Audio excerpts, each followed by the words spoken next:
ജമാഅത്തെ ഇസ്ലാമി ഭീകരരുമായി ചേർന്ന് മുഹമ്മദ് യൂനസ് ബംഗ്ലാദേശ് ഭരണം പിടിച്ചെടുത്തു. ഇപ്പോഴും അയാൾ ഭരിച്ചുകൊണ്ടിരിക്കുകയാണെന്നും കുറ്റപ്പെടുത്തിയിരിക്കുകയാണ് സ്ഥാനഭ്രഷ്ടയാക്കപ്പെട്ട ബംഗ്ലാദേശ് പ്രധാനമന്ത്രി ഷെയ്ഖ് ഹസീന.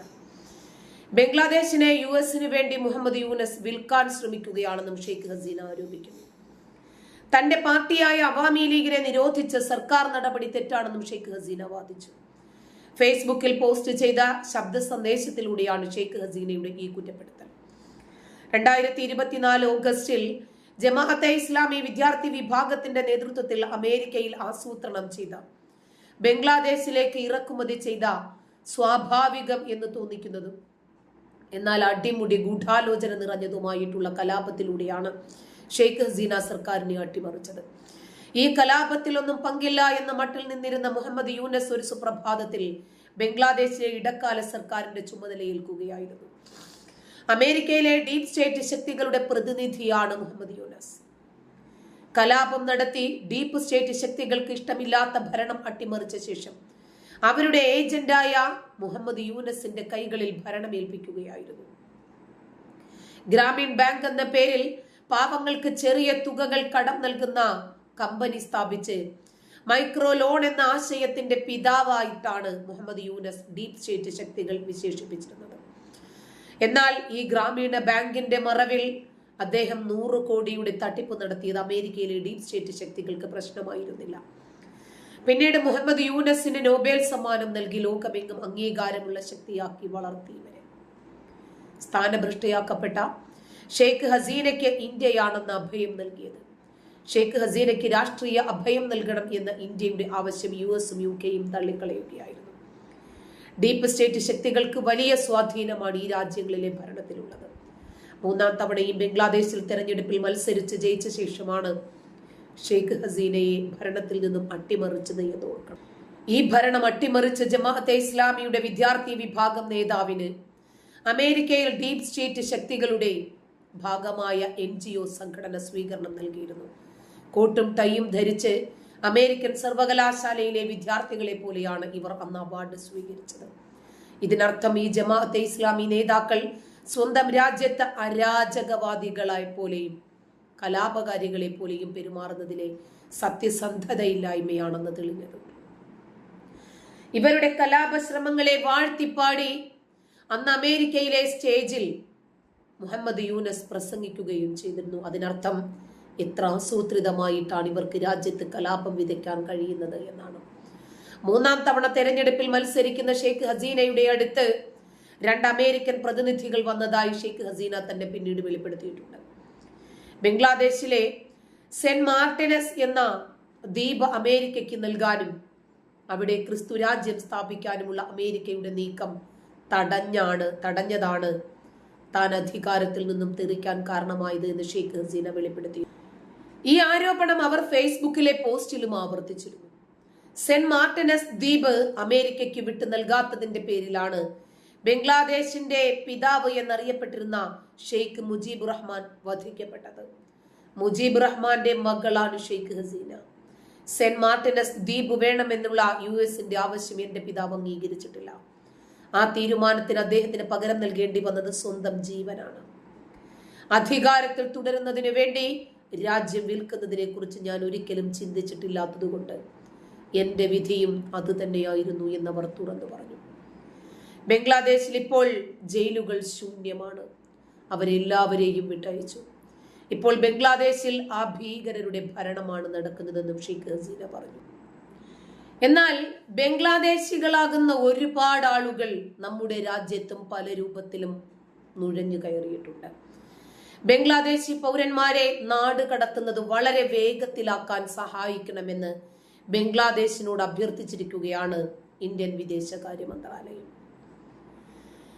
ബംഗ്ലാദേശ് പൗരന്മാരായിരുന്നാലും മറ്റാരെങ്കിലുമായിരുന്നാലും ശരി, ഇന്ത്യ മഹാരാജ്യത്ത് നിയമവിരുദ്ധമായി താമസിക്കുന്ന ആളുകളെ നിയമപ്രകാരം ഞങ്ങൾ കൈകാര്യം ചെയ്യുമെന്നും വിദേശകാര്യ മന്ത്രാലയ വക്താവ് രൺധീർ ജയ്സ്വാൾ പറഞ്ഞു. നാട് കടക്കേണ്ടുന്ന നിരവധി ബംഗ്ലാദേശി പൗരന്മാർ ഇന്ത്യയിലുണ്ട്. അവര് നാട് കടക്കേണ്ടി വരില്ല, നാട് കടത്തേണ്ടി വരികയാണ് ചെയ്യുക. ദേശീയത പരിശോധിക്കാൻ ഞങ്ങൾ ബംഗ്ലാദേശി പക്ഷത്തോട് ആവശ്യപ്പെട്ടിട്ടുണ്ടെന്നും പറഞ്ഞു അദ്ദേഹം. നാട് കടത്തേണ്ടുന്ന 2360 പരം ആളുകളുടെ പട്ടിക ഞങ്ങളുടെ പക്കലുണ്ട്. അവരിൽ പലരും ജയിൽ നടപടികൾ പൂർത്തിയാക്കിയിട്ടുമുണ്ട്. പല കേസുകളിലും 2020 മുതൽ ദേശീയത പരിശോധനാ പ്രക്രിയ തീർപ്പ് കൽപ്പിച്ചിട്ടില്ല എന്നും ജയ്സ്വാൾ പറഞ്ഞു. നിയമവിരുദ്ധ കുടിയേറ്റക്കാർ സാധുവായിട്ടുള്ള യാത്രാരേഖകളില്ലാതെ ഇന്ത്യയിലേക്ക് രഹസ്യമായും പരസ്യമായും പ്രവേശിക്കുന്നതുകൊണ്ട് രാജ്യത്ത് താമസിക്കുന്ന അത്തരം ആളുകളുടെ കൃത്യമായിട്ടുള്ള കണക്ക് ലഭിക്കാൻ അധികാരികൾക്ക് ബുദ്ധിമുട്ടാണ്. ഈ മാസം ആദ്യം മുതൽ തന്നെ അസമിലെ സൗത്ത് സൽമാര ജില്ലയിൽ നിയമവിരുദ്ധ നുഴഞ്ഞുകയറ്റം ആരോപിച്ച് കുറഞ്ഞത് 5 ബംഗ്ലാദേശി പൗരന്മാരെയെങ്കിലും ദിവസേന സുരക്ഷാ ഉദ്യോഗസ്ഥർ അറസ്റ്റ് ചെയ്യുന്നുണ്ട്. പിന്നീട് അവരെ തിരിച്ചയക്കുകയും ചെയ്യുന്നുണ്ട്. കഴിഞ്ഞ മാസം ഗുജറാത്തിലെ അനധികൃത കുടിയേറ്റത്തിനെതിരായിട്ടുള്ള ഏറ്റവും വലിയ നടപടികളിൽ ഒന്നിൽ സംസ്ഥാന പോലീസ് ഒറ്റ ദിവസം കൊണ്ട് 1000-ലധികം ബംഗ്ലാദേശി പൗരന്മാരെയാണ് അറസ്റ്റ് ചെയ്തത്. മുഖ്യമന്ത്രി ഭൂപേന്ദ്ര പട്ടേലിന്റെ ആഭ്യന്തര സഹമന്ത്രി ഹർഷ് സംഘവിയും അദ്ദേഹത്തിന്റെ നേതൃത്വത്തിൽ പ്രവർത്തിച്ച അഹമ്മദാബാദ് പോലീസ് 890 പേരെയും സൂറത്ത് പോലീസ് 134 അനധികൃത കുടിയേറ്റക്കാരെയും അറസ്റ്റ് ചെയ്തു. പതിറ്റാണ്ടുകളായി ബംഗ്ലാദേശി നുഴഞ്ഞുകയറ്റക്കാരെയും റോഹിംഗ്യകളെയും അവരുടെ മാതൃരാജ്യത്തേക്ക് നാട് കടത്തുന്നതിന് ഇന്ത്യ സ്ഥാപിതമായിട്ടുള്ള പ്രോട്ടോകോളുകൾ പിന്തുടർന്നുണ്ട്. ഇന്ത്യയിൽ നിയമവിരുദ്ധമായി താമസിക്കുന്ന 2 കോടിയിലധികം ബംഗ്ലാദേശികളുണ്ട്. നുഴഞ്ഞുകയറ്റം ഒരു വലിയ പ്രശ്നമാണ്. നിയമ നടപടികളിലൂടെ കടന്നു പോകേണ്ടതില്ല എന്ന് ഞങ്ങൾ ഇപ്പോൾ തീരുമാനിച്ചു. നേരത്തെ ഒരാളെ അറസ്റ്റ് ചെയ്ത് ഇന്ത്യൻ നിയമവ്യവസ്ഥയിലേക്ക് കൊണ്ടുവരാനായിരുന്നു തീരുമാനമെന്നും അദ്ദേഹം പറഞ്ഞു. മുമ്പ് ഞങ്ങൾ 1000-1500 വിദേശികളെ അറസ്റ്റ് ചെയ്തിരുന്നു. അവരെ ജയിലിലേക്ക് അയക്കണം, തുടർന്ന് അവരെ കോടതിയിൽ ഹാജരാക്കണം. ഇപ്പോൾ അവരെ രാജ്യത്തിനുള്ളിൽ കൊണ്ടുവരില്ല എന്ന് ഞങ്ങൾ തീരുമാനിച്ചു. അവരെ നാട് കടത്തുക തന്നെ ചെയ്യുമെന്നും ജയ്സ്വാൾ പറഞ്ഞു. കിഴക്കൻ അതിർത്തിയിൽ പിടിക്കപ്പെടുകയും വർഷങ്ങളായി ഇന്ത്യയിൽ നിയമവിരുദ്ധമായി താമസിക്കുകയും ചെയ്യുന്ന ബംഗ്ലാദേശി നുഴഞ്ഞുകയറ്റക്കാരെയും റോഹിംഗ്യകളെയും നാട് കടത്താൻ ഓപ്പറേഷൻ പുഷ് ബാക്ക് എന്ന പേരിൽ ആഭ്യന്തര മന്ത്രാലയം ഒരു പുതിയ തന്ത്രം ആവിഷ്കരിച്ചിട്ടുണ്ട്. ഈ വർഷം ഏപ്രിൽ മുതലാണ് പദ്ധതി നടപ്പാക്കിയത്. ഇന്ത്യൻ സുരക്ഷാ സേന ഇപ്പോൾ നുഴഞ്ഞുകയറ്റക്കാരെ തൽക്ഷണം മറുവശത്തേക്ക് തന്നെ മടക്കി വിടുകയാണ് ചെയ്യുന്നത്. ബലപ്രയോഗത്തിലൂടെയാണ് പലപ്പോഴും ഇത് നടപ്പിലാക്കുന്നത്. ഈ ബംഗ്ലാദേശി നുഴഞ്ഞുകയറ്റക്കാർ ഇന്ത്യയിൽ ബംഗാളികൾ എന്ന രൂപത്തിലെത്തിയപ്പോൾ, പ്രത്യേകിച്ച് കേരളത്തിന്റെ മണ്ണ് അതിഥി തൊഴിലാളികൾ എന്ന രൂപത്തിൽ അവർക്ക് പൂമാലയിട്ട് സ്വീകരിച്ച് നമ്മൾ തിന്നേണ്ടുന്ന റേഷൻ വിഹിതവും നൽകി അവരെ ആദരിക്കുകയാണ് ചെയ്തത്. അപ്പോൾ അവരെന്ത് ചെയ്തു? നമ്മുടെ നാട്ടിലെ അല്ലറ ചില്ലറ കുറ്റകൃത്യങ്ങൾ ചെയ്തു. അതായത് ചെറിയ പെൺകുട്ടികളെ 5 വയസ്സൊക്കെയുള്ള ചാന്ദിനിമാരെയൊക്കെ കൊണ്ടുപോയിട്ട് പീഡിപ്പിച്ചു കൊല്ലുക, എന്നിട്ട് കഷ്ണങ്ങളാക്കി ചാക്കിനകത്ത് കെട്ടി മൂടി വെക്കുക, അങ്ങനെയൊക്കെയുള്ള ചില കലാപരിപാടികൾ നമ്മുടെ നാടിന്റെ പല ഭാഗത്തും ചെയ്തു. അങ്ങനെ അക്രമങ്ങൾ, ക്രിമിനലിസം, ഇതൊക്കെ ഇങ്ങനെ വളർത്തിക്കൊണ്ടുവരാൻ നല്ല രൂപത്തിൽ തങ്ങളെ കൊണ്ടാവുന്ന വിധത്തിൽ അവർ പലതും ചെയ്തിട്ടുണ്ട്. അവരുടെ രാജ്യത്ത് ഇത്തരം കുറ്റകൃത്യങ്ങളൊക്കെ ചെയ്തിട്ട് പിടികൊടുക്കാതെ നുഴഞ്ഞു കയറി രക്ഷപ്പെടാൻ വേണ്ടിയിട്ടാണ് നമ്മുടെ നാട്ടിലേക്ക് വരുന്നത്. അവരുടെ നാട്ടിൽ ഒരു ദിവസം പണിയെടുത്താൽ കിട്ടുന്നത് 280 രൂപ മുതൽ 400 രൂപ വരെയാണ്. ഇവിടെ 1000 രൂപ മുതൽ ദിവസേന 2500 രൂപ വരെ കിട്ടുന്ന വാർപ്പ് പണി വരെ അവർ ചെയ്യുന്നുണ്ട്. സുരക്ഷിതമായ താമസം 1000 രൂപ കൊടുത്താൽ മതി. 30 പേർക്ക് ഒരുമിച്ച് ഒരു റൂമിൽ താമസിക്കാം. 30,000 രൂപ ഹൗസ് ഓണർക്ക് കിട്ടും. ഇവർക്ക് 1000 രൂപയെ പോകും. ഒരുമിച്ച് വലിയ ഒരു എമൗണ്ട് ഡെപ്പോസിറ്റ് ആയിട്ടും ഇവർക്ക് പോകത്തില്ല. സുഖജീവിതം, കൈ നിറയെ പണം. 30 ദിവസവും പണിയെടുത്താൽ 30,000 രൂപ കിട്ടും. 1000 രൂപ റെന്റ് കൊടുത്താൽ മതി.